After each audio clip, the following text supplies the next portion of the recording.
Welcome to another episode of the Joyce Ste podcast. This is podcast number 4. I'm Steve. And I'm Joyce. Well, there we go. What have you been up to this week, Joyce?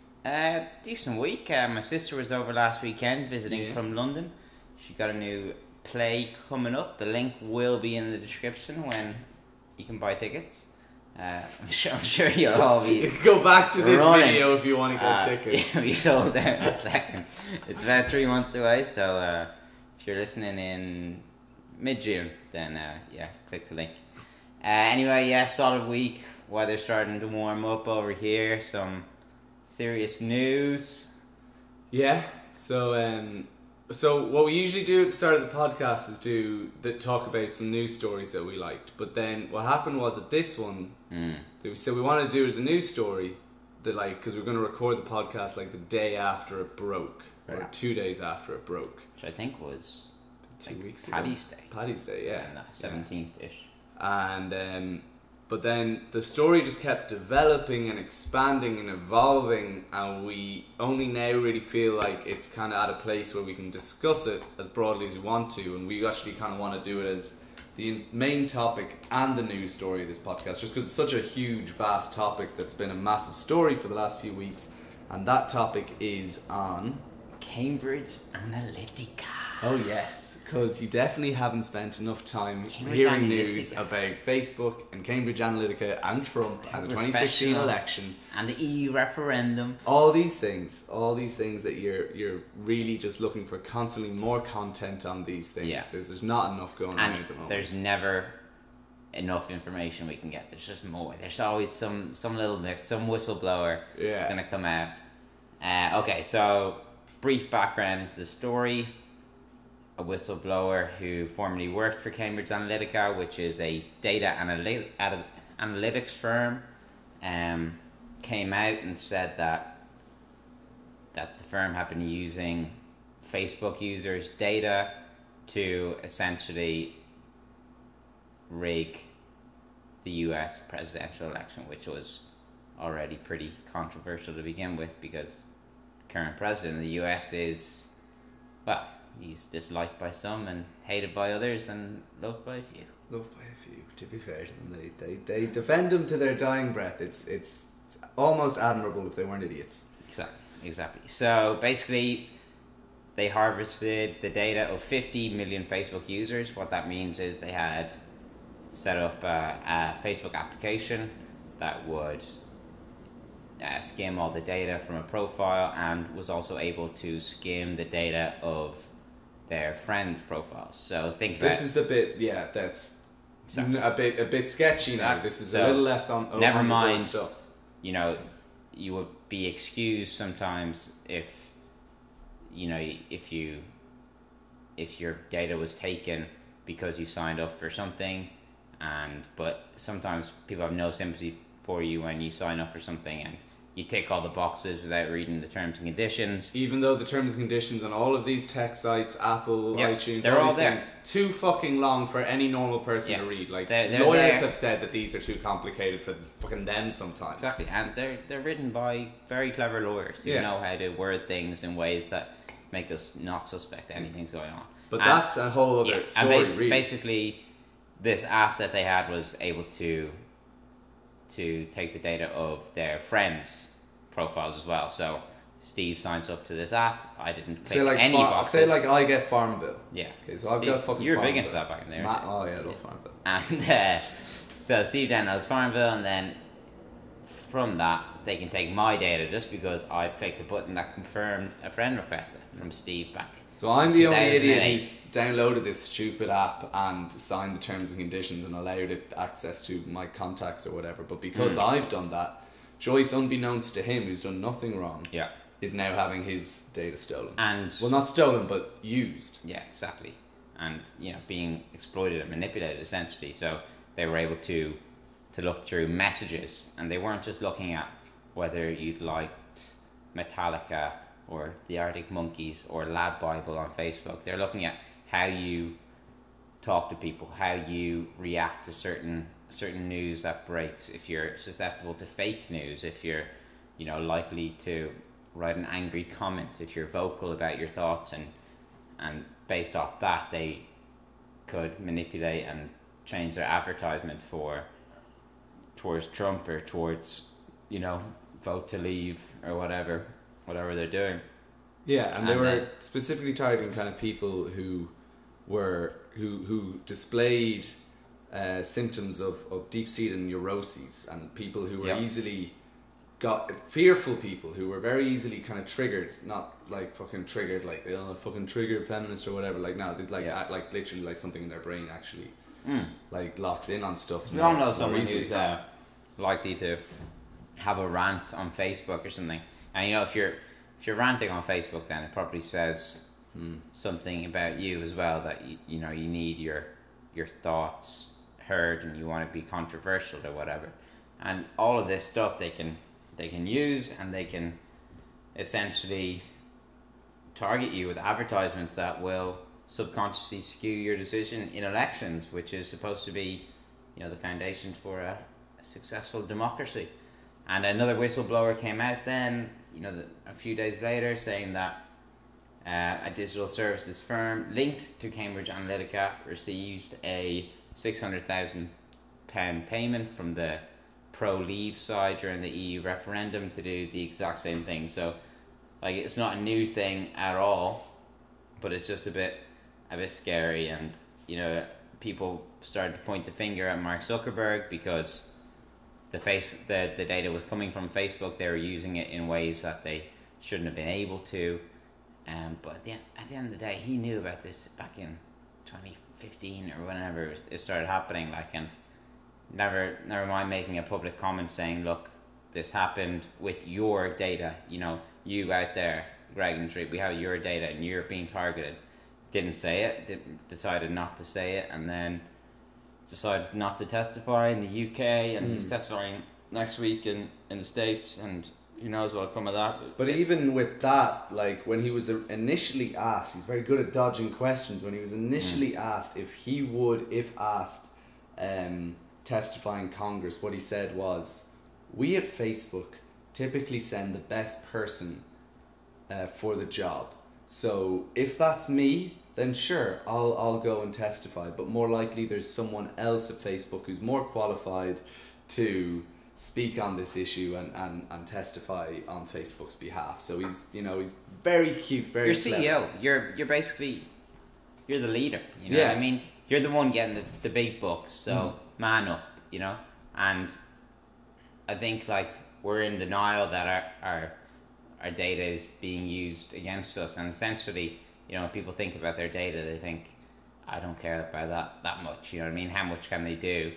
But then at the end of the day, they're making you buy shit that you don't want. You know, they're changing your vote and changing the political landscape in your country. So maybe we should cop on a bit, and not saying go delete your Facebook account right now. I don't think that's, you know, a viable answer. But unless everyone does it, like exactly. But and then you've also got to delete Instagram and WhatsApp, because what a lot of people have been doing is deleting Facebook and just being like, I'm going to use WhatsApp for all my messaging and Instagram for all my picture and video uploads and viewing. As they're owned by Facebook. You've got to assume that your WhatsApp messages have been taken over. Absolutely. And are being used like to advertise to us. Not on WhatsApp, obviously, because there's no advertising on that platform, but doesn't mean that all our other platforms aren't. Yeah, and people. People, I was reading an article in The Guardian, which I will link below. People have been giving me shit about not putting links in the description. We're going to get better, okay? We're near this fucking podcast things. Give us a break. But now I've lost my fucking train of thought. So yeah, there was an article in The Guardian where this woman who has been in these sales meetings with the Facebook like advertising and marketing team, and what she was basically saying was this idea that they put out to the public about, you know, we care about your data, we're using your data, and we do use your data, but we're doing it in sensible ways, and you know, this message that they care about their users. It's a completely different memo when they go into these sales meetings. They're very much, Facebook is a data harvesting company. We will take this data and we will give it to you and use it, and you can use it to your best ways. As you wish. Yeah. Which, you know, there's nothing... legally or perhaps ethically even wrong with, harvesting data and selling it to advertisers. I mean, that's essentially, you're getting a service of Facebook for free. So, it's got to be paid for somewhere. And that's one of the ways they sell it. But it's interesting how their public message and the one that they're actually using to sell themselves is because they've got customers and clients essentially that they've both got to satisfy, and shareholders. Yeah, and they're giving them all a different speech. Yeah, giving them all a different speech. But it's interesting. Even I looked up my own, because you can do this on your Facebook. Just look up your ad profiles, and I don't use Facebook a huge amount. I mean, the things I wouldn't post on Facebook pretty much ever, but I would, or use Messenger really. But I would post on Instagram. Pictures, and I'd click on articles. Articles. I might like an article. Yeah, I might like a few things, and also tag I tag people in interesting stuff. Yeah, good goals. Well, speaking of, my second highest category, soccer, and it says in brackets high content engagement. So they know the stuff that I'm not just scrolling past, that I'm clicking on. This is the stuff that they're using to sell to advertisers. My number one category, US politics, in brackets, liberal. No way. So they know just by what I'm clicking on, what I'm reading, and what I'm liking. Bernie Sanders. And that's just like, the odd Bernie Sanders status or a Guardian article or a New York Times article on damning Trump or something like that. Other things are just kind of like, that I'm using my mobile device a lot, that I use 4G, that I don't do a lot of gaming, but they know that I have a console. And that is true, that I don't do any gaming on PC or anything. I'd only ever do it on PlayStation. So there's not a huge amount, but what they do know is accurate. Yeah. And if you know how to read between the lines with data, you can target that. And they also, one of my categories is owns Galaxy S7. So they're telling advertisers what phone I'm using. Yeah. So, but if Apple, but if Google wants to sell me a phone, they know, well, I'm already on Android, so I just got to sell him on why this Android would be better than that Android. And I know now that he's into photography, so I sell him on the camera of this phone. Yeah. That's kind of, that's getting a little bit scary, but it's still kind of ethically and legally okay. What the step too far is, if the advertisers know that your mother or grandmother or something died last week, and they're able to kind of be like reconnect with people with the new Google Nexus 2 or whatever the fuck it is. Yeah. That's the kind of you're vulnerable thing. Then you're not just targeting demographics. Not just a consumer. You're targeting specific people on their emotions. Yeah. But I think, what is the solution to this? And I think that governments have to take a stand and make an example of Facebook. I think they do. I think it is literally, it's got to be more than a fine, because a fine is really insignificant. To a company like Facebook. And also, think about it, the share price of Facebook is, obviously it's dropped a lot, but it's insane. The market value of that company is so many billions of dollars, and where do people think the money comes from? Think about it. They're not selling it. Sure, there's a few ads on Facebook. There's ads, but the reason those ads are worth so much to the advertisers is because they're using your data. Yeah. So I'm not saying that the only person to blame in the situation is Facebook and Mark Zuckerberg, but I think in this situation, the easiest thing to do is to put someone in jail for a little bit of time. Obviously, the counter argument as well is that, again, as we were saying, you click the terms and conditions box, you use the service every day, and you don't pay for it. You should be able to put that together and be like, how are they making money off me? Maybe it's not good. Maybe I just need to be smarter on the way that I use Facebook and not just post my political as we know. News. You don't do shit on Facebook. I don't do shit on Facebook. And I know everything about me. But I think going back to the point of paying to use a service, technically the way it's set up right now, we should get paid to use a service, because the data brokerage industry is worth so many billions, and if you divide that by the number of Facebook users, that works out to $1,600 per month just by That's insane. Per year. But that's much higher for us since we're young and working and using the platform more. Yeah. So my data is worth a lot more than my mother's is. Yeah, exactly. And someone in India who doesn't have the spending power, their data is not worth that much. They don't have disposable income. Yeah, they're not going to buy a pair of €200 headphones, because they were to advertise them. Exactly. So I think the social media model will change over the next few years. I think decentralized models will become a lot more. It's definitely not going away. It's only going to become more prevalent in our lives. Yeah, but in a different way, I think it has to. Yeah. But I mean, Zuckerberg is an interesting one because, as Russell Brand says on Hot Ones, he's still a young man. Yes. And what Trevor Noah put it was immature man as well. You know what I mean? You got to look at this as the guy who essentially made a Hot or Not website in 2003. Yeah. 15 years later, and he's being tasked with being a governing force in global elections, and he's been a facilitator for Russia to hack into the US presidential election. He didn't ask for that. Yeah. These aren't problems that he should have even ever foreseen. He didn't go out making Facebook with the goals of changing elections. Exactly. There was nothing nefarious in that. It doesn't really matter though, because that's what is happening right now. So he's got to put the foot down. If he's going to still be the CEO, exactly, then he needs to deal with that, or he should just be like, okay, this isn't the website that I made or wanted to make. But it's a website that cares that it's making a shit ton of money. Maybe I need to make some serious changes to Facebook that maybe will hurt its profits a little bit, but will actually help the people who are using it. So maybe he does care about those millions a little more. I think he's got so much more flexibility right now, because remember, even 2 or 3 years ago, there was much more of a race to see which social media platform is kind of going to win. Is it Twitter, I remember Snapchat? Really thinking it was all up in Google the air. Plus was going to be the one. Exactly. I was like, we're all on Google. We're all using it every day. We all got Google accounts. We just need one website then. Yeah, exactly. And now that's kind of gone away since they acquired Instagram, and they got WhatsApp as well. I know we all use other platforms like Snapchat, and you've got the Twitter, WhatsApp founder Brian Acton coming out and saying #delete Facebook. He's for delete Facebook. The guy sold his own social media. He can say what he wants. He just got to keep people happy. Set up another business, a few years, get a bit of VC. This is way better than Facebook. Telling you. Yeah. Exactly. Won't use your data at all. Promise. Exactly. So what are your thoughts on?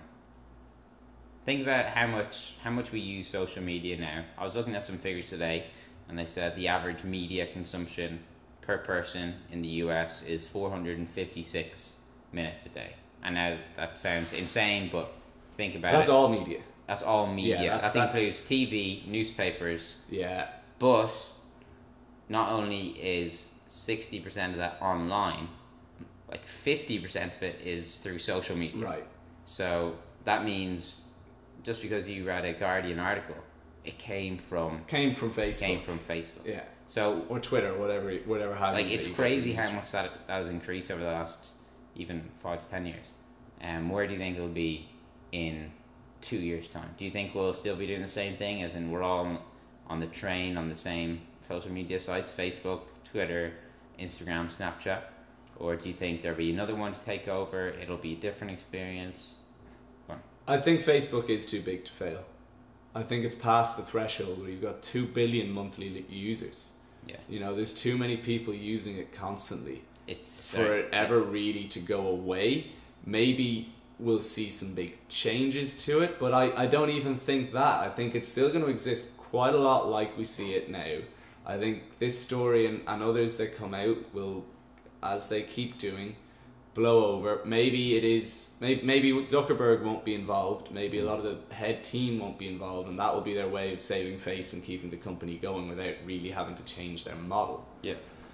But I think as well the fact that you saw Snapchat made, not massive changes, but they made a pretty big update to their UX and their app layout and design, and it's massively hurt them. I mean, if you had Kylie Jenner sending a tweet which makes them lose 7% of their value equal to like $1.5 billion of value of their company, like, because one person tweeted, like, fucking Kylie Jenner, not even the fucking president of the United States. She's more powerful. Yeah, especially for fucking Snapchat. Like. But I also agree. But I think. But I hurt Snapchat. I remember 10 years ago when we were on Bebo. Yeah. And everyone was on Bebo, and Facebook was just popping up, and as were a few others. And I mean, I didn't get Facebook till 2009. Bebo in 2006. We all thought, yeah, these things might be class, but it's such effort for everyone to move over, and it doesn't happen in 1 year, it doesn't happen in 2, but it does happen. You know what I mean? And like, I think if I look at my Facebook feed today, it's shit.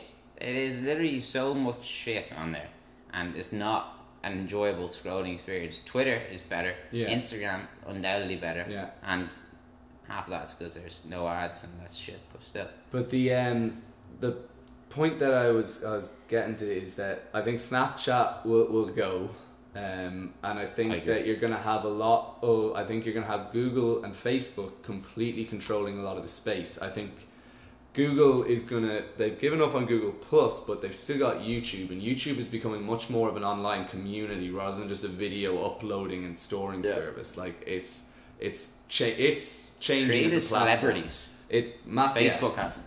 Exactly. Yeah. Any famous person on Facebook or Instagram, like they all ultimately end up going on to YouTube, and that's where they end up making their careers. Yeah. Like that seems to be the be all end all of the social influencer space.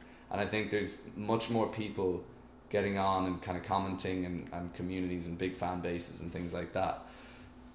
So I think that's where it's going to go. I think it's going to be a much more conglomeration. You're literally going to have Google and Facebook controlling most of the social media space. So there are now also decentralized social media sites. So one I'll mention is a site called Steemit. There's a few others like Cinero and I've done a few posts on Steemit. Yeah. Follow me, because my name is just Ste. Is it Ste or Steo? Which one did I get? I'll keep going. I'll look up. And basically these are blockchain based platforms that are much more community driven. They're rather than having like a central authority like Facebook does, where Facebook employees just go and delete posts at will, and they create algorithms to alleviate any bad actors within the space. They have a system set up called witnesses, and every time there's something that's downvoted or flagged, witnesses get notified somehow, and these are like important community members. So like your fucking guy in your village that protects your village and does shit no one else does, and they're incentivized by earning Steam for each time they moderate content. This is the most interesting part of Steam. So they actually there's a monetary value behind each piece of engagement. It's like viewing, liking, commenting, whatever, sharing. But so I put up posts. Say my biggest post here is just say a picture. I put up a picture of the Statue of Liberty at sunset, and it got a bunch of likes and a few comments, and that then has now got a value of $0.16 value of Steam. Yeah. So that post actually made me some money. Yeah. Me contributing to the platform. My only, I've a few small, but my main kind of reservation with Steemit is that you've already got a massive mental health problem with people caring so much about how many likes they get on a photo. They put something up on Instagram, they don't get enough likes in the first 5 minutes, they delete it. Like that's how much of an effect it's having on people. I've never done that. I can honestly say I don't think I have. But what happens? How much are you going to exacerbate that problem if you attach a literal monetary value to each post? Can't pay your rent because you didn't get enough likes on something. Yeah, exactly. So I think that is a worry. The other worry is obviously censorship, and that if you are leaving it too much up to just the people, are they going to not censor it properly? But or over censor. But I mean, I think it's definitely a much more interesting platform than it's the most interesting platform on social media I've seen in a few years, to be honest. Like I like it. I just gonna chime in. I saw a very funny tweet today. This guy was talking about how there were some people posting on Facebook during the YouTube shooting today, and there was like some bits of fake news. and they're saying that 40 people were dead or whatever on Facebook, and it was completely fake news to get clicks. And he was saying, why have I not seen a nipple on Facebook for 10 years? Their algorithms are that good. Yeah. A nipple comes up. But these pieces of fake news from the same news publications, they can't just stop them from coming in. That's actually a great How point. are their algorithms not better than that? And do they actually want those posts? Who knows? Yeah. But yeah, Steam It is super cool. Follow me, it's Steo, Steo. 4 letters, I got a 4-letter fucking just Steo. Yeah, get on the platform now if you want a cool name. Think about that's the main reason. You will never get a good Instagram name. No, ever. It's far too far. You're way too late. Yeah. Anyway, that's enough about social media, I think, unless you have anything else to chime in on. No, I mean, I think we kind of got everything we want to talk about there. If you have any thoughts on... I mean, there's way more that we can talk about on social to media in general, what its people, effect on mental health and people and stuff. Jesus. I'm interested to hear what people's thoughts are on data harvesting. Yeah. And, do you think that, it's good, I want the good ads, I want ads that are more tailored to me, which is kind of a valid point. Or do you think that, privacy is the route to go, that they have no responsibility to harvest our data? Let us know. Okay, well, before we go, there is one more point that I want to make, because it's a debate that we've had before, where I said that my kind of problem with the data harvesting is that if I go to get life insurance in 30 years' time and they say, no, because you smoked weed when you were 20, early 20s. Yeah. And they're like, so we're not giving you a life insurance policy, or if we are, we're making it massively high because of that. And it's like, well, how do you have that data? And they're like, well, we saw posts on your Snapchat, from 20 years, 30 years ago. And that kind of stuff is going to, that stuff that you do now because of social media, in your complete privacy, is going to stick with you for life. But the alternative to that insurance situation is that everyone else pays for your failures to look after your health. Right. And they pay for that in their insurance premiums. You know what I mean? So, obviously it's a tough one because you said, smoke weed. So, but, say if it was smoking cigarettes for 10 years. Right. Then I think your life insurance premium should be higher. Yeah, and if you lie about it. Otherwise, people who are looking after their health have to pay for you. But I think it's more the kind of stuff that you would think to just, that you would sort of do in your private life. That's fair. And if it's a kind of they have one picture of you at, or one set of messages where you discuss taking cocaine on a night out. Yeah. And maybe that's the only time in your whole life that you did cocaine. But that's enough for them to be like, you've done cocaine, that's, your reckless behavior, breaking the law, damaging your health, all this shit that we can extrapolate off that one set of messages that you sent to someone 20 years ago on WhatsApp. That's scary enough. Yeah. I agree with that. There's a fine line there. Yeah. And that's where regulations are going to have to... It's going to be so difficult to set those regulations. And it's going to take years and years. We're going to be talking about this in 10 years and it's still not going to be figured out. And there'll be plenty of scams along the way. But okay, so give us any more thoughts that you have on this whole topic with data harvesting in particular and advertising and social media. And we'll get on to now your fan questions. Yes. Okay, we do have one very long fan question which neither of us have heard. Sorry, you got? Definitely not. And it's from Mr. Darkoff, our financial correspondent, Irish financial correspondent, who hopefully will be on the podcast instead. So I'm pretty fucking wrecked, but I'll do my best to make a point here. On the topic of a universal basic income, from a purely economic standpoint, an economic viewpoint argument against, is if you imagine the economy as a watt bike, and the faster you pedal a watt bike, the easier it is to pedal. So if you imagine that's what an economy is like, and the force that pushes the economy is productivity and output from workers. So by the same laws, the more you push the bike, the easier it is for it to keep pushing, but the less you push it, the harder it is. So as an economy is in recession or it's shrinking, it's harder to get it going again and to stimulate growth and wages and better standards of living and all that.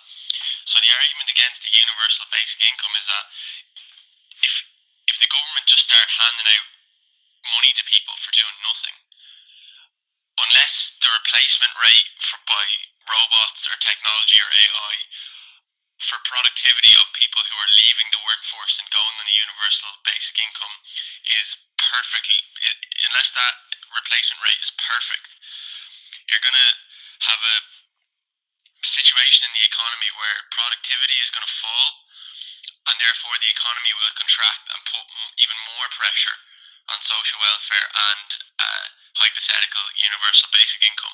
So it will be in effect, unless that replacement rate for productivity was perfect, the system would be in effect eating itself. By giving out money to people to stop them working, they'd have to continually give out more and more money. So obviously you can see why that would be unsustainable. Another argument would be that I wouldn't be entirely comfortable giving the government power to determine how much money people have to live on. I mean, you're essentially signing your life rights over to the government for a universal basic income. Like, they decide how much you get and when you get it. So I would be very much against giving the government absolute power to a certain extent over the monetary decisions for people who are underneath the universal basic income. And that's pretty much two of the main points that I can think to make on the topic. Obviously you can expand into those as you see fit.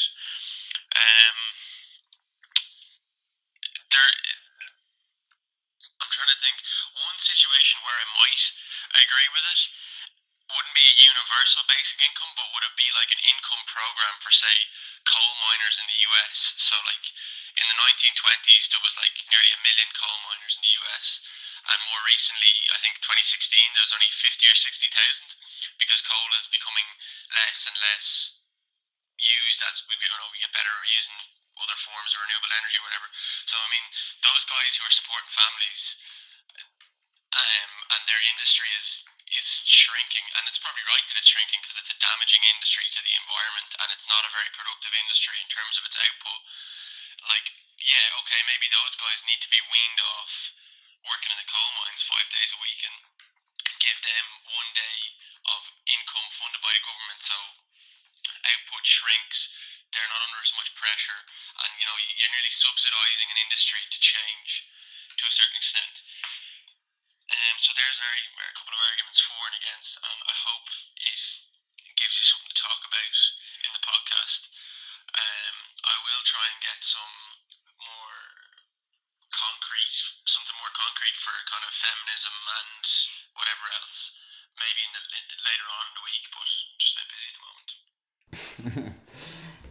Thank you, Financial Corresponding Cup. That was an excellent question. So split that up into 2 parts, and first bit of that was, would the economy, essentially shrivel and productivity go down if the rate of automation was exactly equal to the rate of universal income giving out? And I think, you're completely right, and it will be extremely difficult to implement, but I think that the best way to implement it is increase tax slightly at the much higher rate. So, at the moment, the last 5-10 years, the average salary has gone up very, very tiny amount, and the 1%, the wealth of the 1% has increased substantially. So I think it's one way that you could do it is kind of, redistribute that income somewhat. And in terms of the government being a central authority as to the rates and who is selected for universal basic income, yada yada yada, I completely agree. I think there's got to be a better way to do it. I have no idea how it could work, and basically everything is controlled by our government. So I'm not saying that's right or wrong, but I do agree that would just. There's just going to be so many protests. Yeah, I definitely agree with the second point quite a lot, because I do think the government can barely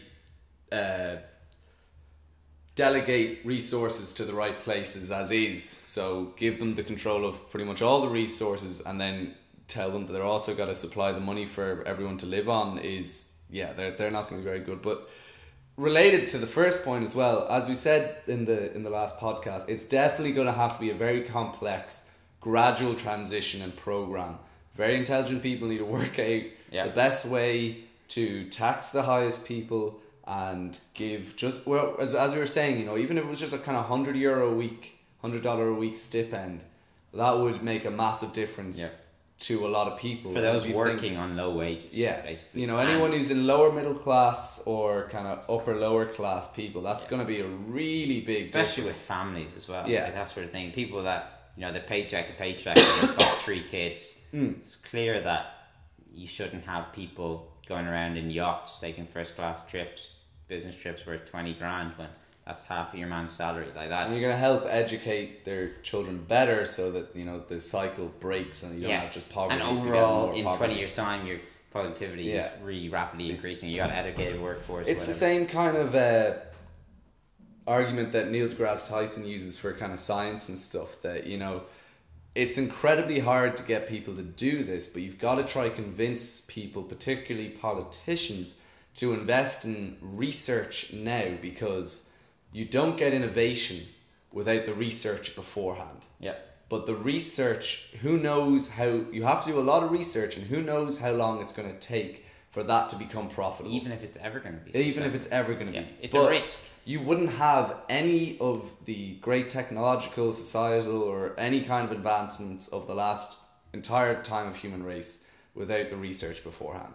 Yeah. You know, you got to put in the work. That's how it all happens. I think it's the same with this, that you've got to do it gradually, and you got to be thinking not that, you know, this is going to make a massive difference now and there might be a lot of problems now, but in 50 years time, when we get this whole thing ironed out, it's going to be a way more efficient, happier, and better place. It's going to take a lot of testing the waters as well, like they're doing in Finland now. You know, I think try it out in a village or a couple thousand people, see how it goes. Small countries like Ireland and Finland are of good income level places to start this off. And you don't just bring it into the US overnight. You know what I mean? Yeah. Okay, I think we should move on, because that was an excellent question, though. But, yes. We got a few more. We got a few more. If we don't have time to get through all the questions, we will try save them for the next podcast. Don't worry. So the first question comes from a friend. He wanted to just be called a friend. And it is, what is the difference between normal Pornhub and a Pornhub premium account? So for this, I just went straight to the source. Pornhub's website just says Pornhub premium is like the premium you know and love, but way better. It's got tons of added features and content. Some of the added features is better quality and VR exclusive scenes. So you get virtual reality porn, you get 4K porn, and there's no ads. And you can also get a... But does that mean I don't know about the hot girls in my area then? I don't know. Like, are the hot girls in your area still going to be able to find you if you're not a premium account? Like, I don't know. But the other one that I thought was interesting, though, you get two things that I thought were interesting that you get were 24/7 customer support. If you ever want to ring up and be like, yeah, my porn's just not doing it for me. Yeah. I got a problem with the porn. Do you mind giving me a bit of phone sex there? Like, I'm just not getting it. And the other one is you get premium status, stand out from the crowd, with a premium status tag added to all your posts and comments. Oh. Is there actually a Pornhub community? I don't know. This is all. Maybe we should have researched this a bit more, but we kind of just thought it was a bit of a joke question. Like, are people tagging their mates on their porn videos, being like, "Oh man, this one's class, gotta watch I don't know. Or they're like, are they critiquing the porn? Like, I have no idea. Like, there's ratings and shit. Maybe we need to do some research. You ever been on Pornhub? Oh no, I don't watch porn. No, I've never. No. So we might have to do some research and get to the bottom of the Pornhub separately, community. Of course. So thank you to a friend for that question. Yeah, good question, friend. What do you think of how the Premiership teams have performed in the Champions League so far? Speaking of, what have we got on tomorrow night? That's from Mr. Mons. Mons, that's the crack. Yeah, Liverpool City. Liverpool City tomorrow night. City will win. I think City will be in the final. I think it'll be City Real or City Barca. City Real. Do you think Real better than Bayern? Yeah. No, better than Bayern and better than Barca. Better than Barca. Yeah. Yeah, I do. Well, no. Who would Man City play if they win? They're playing. They play Barca. Think they play Barca Because Juve and Real, and then it was Sevilla, Bayern. Yeah, so I think Real. But I don't know if they're randomised. I have no idea. Is it Real Bayern? I presume so. I presume so, but I don't know. Anyway, but yeah, the English teams. And you think City will get to the final and not win? Is that what you think? Yeah, I wouldn't mind seeing them win. It wouldn't surprise me. It'd be great for the Premier League if they won. Yeah, it's about time we got. Just shows you that our league is actually good. Because obviously we know it's the best league in the world. But there's been for the last 6-7 years we haven't really. I'm pretty sure Chelsea 2012 is the last time that an English team won the Champions League. I can't think of any other English team that's won since then. Take your word. Well, I know that Chelsea won it in 2012, and I can't think of... Liverpool won it. Yeah, 2005 against AC Milan. We don't care. You've never won a Premier League. But there is every chance that... I think if Liverpool do beat City, and they could, I think they have a chance at putting it to, another one of the teams like Real. Because I think Real and Barca have the same... Barca. Yeah, but they have the same problem and same pros as Liverpool in that they have kind of weaker defences and great attackers. City have a great defence, great midfield and great attack. Like they're stacked with great players throughout. So I feel like Liverpool could still do it, but I think City are probably in the best position realistically. But they also they do have De Bruyne, they have Aguero, they have Sané and Sterling, but they don't have Messi or Ronaldo. And the X factor of each of those players is never to be underestimated. The magic that they can produce is unparalleled. In terms of the other teams that got knocked out, Tottenham did very well. Yeah, and they put in some good performances. Chelsea put in one fantastic performance, and no, that was about it for a good Chelsea performance in the Champions League. We absolutely dominated Atletico Madrid early in the season. And it really looked like the team might be doing some things this year, and that was probably the best performance I've seen from them all season, and there hasn't really been much since. So and then United never played anyone of any use, so I'm not even really gonna. Who'd they go out to? They went out to Sevilla. Yeah, the 5th best team in Spain. So at least Chelsea went out to Barca. Yeah, Premier League. Good league. Yeah. Good lads. But yeah, so the next question comes from Dimfna Loughnane. The Pope is confirmed to be visiting Ireland in August. What do you reckon the turnout will be? How long does the Catholic Church have left in a position of power in Ireland? The second part of that question is actually pretty good. It's a good question. In fairness, I do think that their political position has diminished considerably over the last 30 years, but I think in the next 30-40 years there's going to be no church involvement with schools, which is what I think it's like the biggest problem for me. Like when I went to school, I had to go, it was weird that I didn't do my communion. We took off class to go do practice for communion and practice services to practice your hymns and shit. That's affecting my education. Like, why is religion part of the education? Why is one religion? I understand religion, like in the way I understand religious education in high school or whatever. But I mean, I didn't have any religious education classes that we had in primary school. We're just learning about Christianity. It's more and Protestant. Here's your religion, not here's a religion. Yeah, like it's joke. Yeah. Like how is that still a thing? Like. It's nuts. Catholic and Protestant schools, where different religions go to different schools, and then they one of them pays for their school, a lot of them. And then we both went to a Protestant secondary school, and we had to go to chapel every single fucking day. Every day. Like, I don't mind it in terms of the discipline it gave you, but I don't mind going to assembly. Every day. But I do have a problem with making everyone assembling pray in a place of worship towards a God that I don't believe Singing in. a bunch of shitty hymns. I mean, some of them are alright. Some of them are a bit Jubilate going on. Like, should we? Should we? No. Next episode. If you request it, we'll do Jubilate. And in terms of the turnout for the Pope's visit, I think it'll be pretty fucking bad. I think old people won't go. Like, not in the numbers that they did. No. In whatever year. They'll still go, 80s, but not was as many. Yeah, 80s. Early 80s, maybe. Early 80s. Yeah, no, I think. I mean, you had 1 in 5 people in Ireland were at that. There's going to be a lot of articles that come out that say it was low. I can always already see them. Yeah. So they're going to compare it to last time's figures. But the Pope will say that my visit to Phoenix Park was the biggest, way bigger than that last Pope. He was a fake Pope, false Pope. But yeah, so like it's crazy the amount of people who went the last time. I'm just trying to get the date. It was like 500,000 or something. It was, yeah. It was ridiculous. Where the papal visit 1979 was, so yeah, early 80s was pretty close. September 29th, 1979. Neither of us were born, and it was more than 1 million people gathered in Phoenix Park. Oh my gosh! Believed to be the largest gathering of doing? Irish people in history. You're all fucking dumb. Yeah. No, sorry, because sure, a lot of your parents were probably there. Doesn't say what day of the week it was, but I presume it must have been a Sunday. Yeah. I presume they did a mass. Yeah, sure, they did a mass. So. But like, what? Like, you can't fit 1 million people in a place. Like, you can't hear, or you like. What would you be? The Pope doesn't give a fuck. He doesn't know you're there. It's 1979. They don't have massive screens and speakers up with the around Pope. The whole park. Pope with a mic. I think we should move on from that question. Okay. But yeah.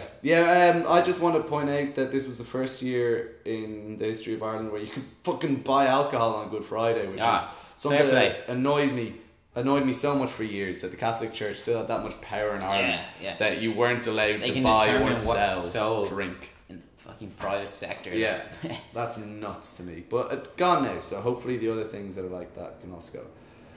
So, what time are we at there? Okay, we have time for one more question. Yeah. Do you want to go for the last one or the second last one there? I think they're both pretty good questions, but I'll go for second last. Second last, okay. Yeah, we'll leave the last one. Joshua Murty, your question is going to have to go on to next week's podcast. So we have a question Fanula McRory. Now that you have both lived stateside for a decent period of time, how was your opinion of your opinion of Irish culture and politics as a whole become more or less positive?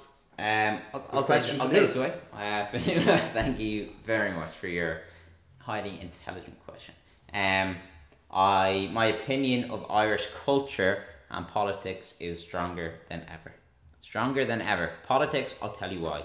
Because what we complain about in terms of our government's failings are so tiny compared to just the US, which is one of the the biggest economy in the world, and they're talking about having kids being able to buy guns, and fucking your president is literally an insane man. And we give out about Varadkar, and fair enough, he's got his I'll just counterpoint that. Yeah, go on. So what annoys me though is that I think the US system just shouldn't work, and doesn't really work, because it's got too many people, too many different kinds of people with completely different, as in just general population. Just general population. 330 million people. It's too big, like. And there's all kinds of races, walks of people, people with different agendas, incomes, like massive differences. Income inequality is insane. Massively different cultures around the United States. Yeah.